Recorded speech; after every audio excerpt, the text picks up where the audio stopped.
ബംഗ്ലാദേശിൽ ഷെയ്ഖ് ഹസീനയെ സൈനിക അട്ടിമറിയിലൂടെ പുറത്താക്കിക്കൊണ്ടാണ് മുഹമ്മദ് യൂനസ് വരുന്നത്.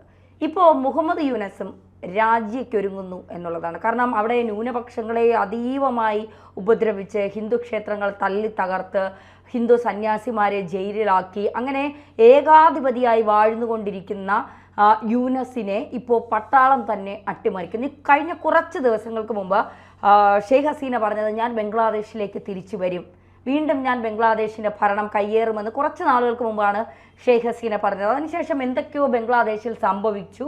ഇപ്പോൾ വളരെ ആശങ്കയുണ്ടാക്കുന്നു പല കാര്യങ്ങളിലും. അതുകൊണ്ട് ഞാൻ രാജ്യക്കൊരുങ്ങുന്നു എന്നാണ് യൂനസ് പറയുന്നത്. എന്താണ് യഥാർത്ഥത്തിൽ യൂനസിന് സംഭവിച്ചത്? യഥാർത്ഥത്തിൽ നമുക്കറിയാമായിരുന്നു ബംഗ്ലാദേശിൽ സുസ്ഥിരമായ ഒരു ഭരണകൂടം ഉണ്ടാക്കാൻ യൂനസിന് കഴിയില്ല എന്ന്. കാരണം ഒന്നാമത് അദ്ദേഹം ഒരു അത്തരം കാര്യങ്ങളിൽ എക്സ്പെർട്ടായ ഒരു മനുഷ്യനല്ല. അദ്ദേഹം ഒരു സാമ്പത്തിക ശാസ്ത്രജ്ഞനും അത്തരത്തിൽപ്പെട്ട ഒരാളായിരുന്നു.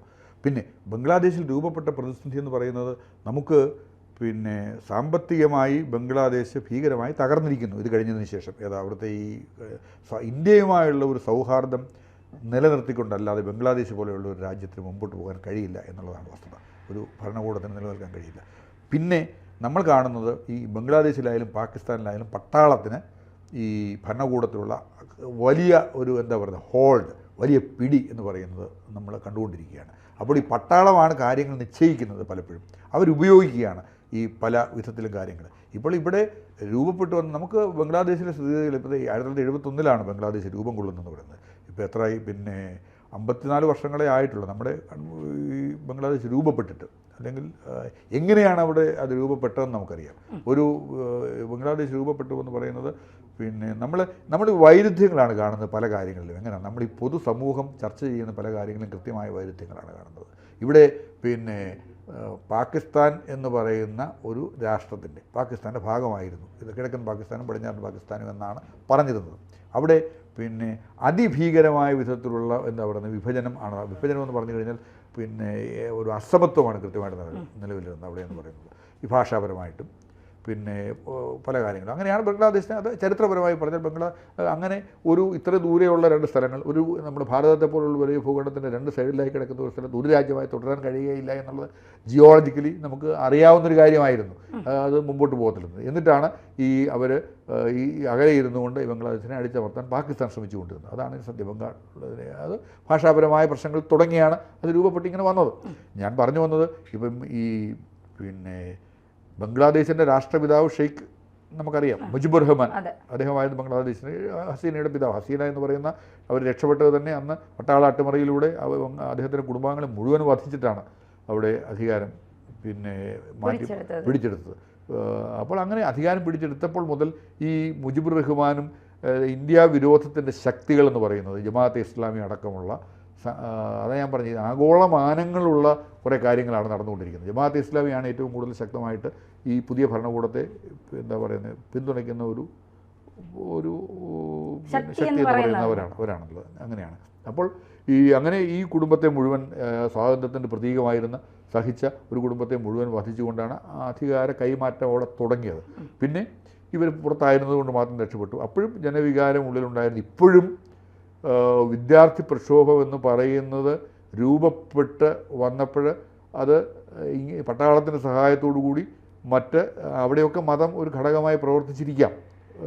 അങ്ങനെ വന്നതുകൊണ്ടായിരിക്കാം ഇങ്ങനെ സംഭവിച്ചത്.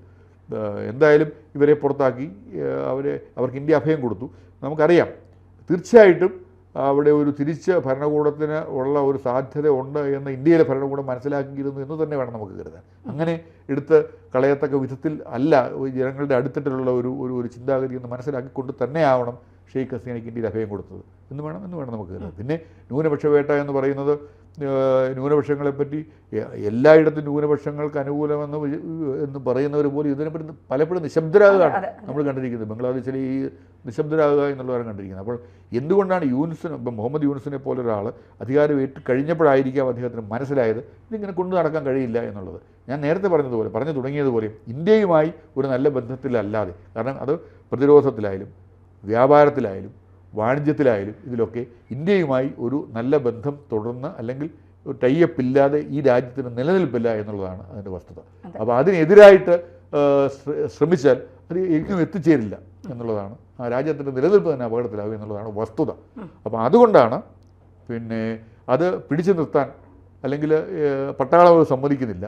അല്ലെങ്കിൽ അവിടുത്തെ മതമൗലിക ശക്തികളുണ്ട്, ജമാഅത്തെ ഇസ്ലാമി അടക്കമുള്ള പാകിസ്ഥാൻ ഇത് ചെയ്യുന്ന, പാകിസ്ഥാൻ ഫൈനാൻസ് ചെയ്യുന്ന അല്ലെങ്കിൽ പാകിസ്ഥാൻ സ്പോൺസർ ചെയ്യുന്ന ഭീകര പ്രവർത്തനങ്ങൾ അവിടെ നേരത്തെ ഉണ്ടായിരുന്ന ഒരു ഗ്രൂപ്പിനെ വളർത്തി കൊണ്ടുവന്നു എന്നാണ് നമ്മൾ മനസ്സിലാക്കുന്നത്. അപ്പോൾ അതുകൊണ്ട് തന്നെ അതൊരു സ്വാഭാവിക കാര്യമായിട്ടാണ് എനിക്ക് തോന്നുന്നത്. എന്താ ഈ മുഹമ്മദ് യൂനുസിൻ്റെ പതനം അത് ആസന്നമായിരിക്കുന്നു, അത് ഉടനെ നടക്കുകയും ചെയ്യും.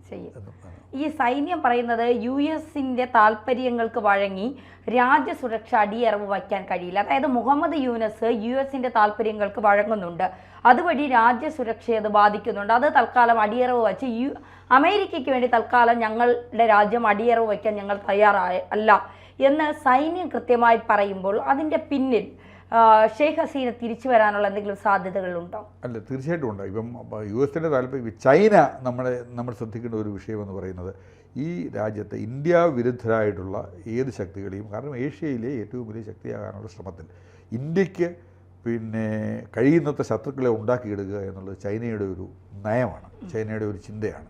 കാരണം അതിലൂടെയാണ് ചൈനയ്ക്ക് വൻ ശക്തി, അല്ലെങ്കിൽ ഇന്ത്യയിൽ വലിയ ഭീഷണിയാണ് ആ അർത്ഥത്തിൽ ചൈനയ്ക്ക് ഇന്ത്യ.